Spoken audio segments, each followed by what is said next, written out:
Hi everyone. So let's focus on response time now. What is response time?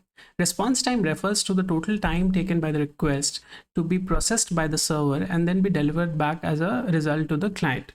So let's assume we have a client and a server, and client makes a request to the server which takes time TRQ to be delivered, and then let's say this inside the server the request basically spends time TQ waiting on the queue, and then let's say the server processes this request in TP and then sends back to the client as a response in time T response, and then let's say there's a time rendering time that is spent by the response on the client's browser end.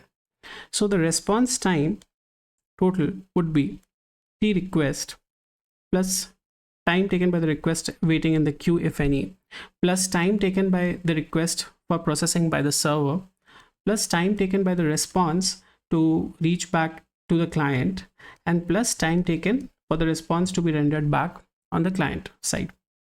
So this becomes my total response time. Now, more often than not, response time and latency are interchangeably used in system design, but these two are not the same.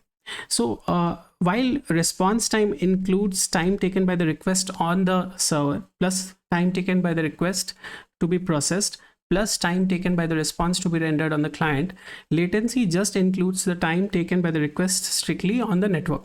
So latency refers to time taken by the request to reach the server plus time taken by the response to reach back to the client, and plus time taken by the request waiting on the queue to be scheduled if any.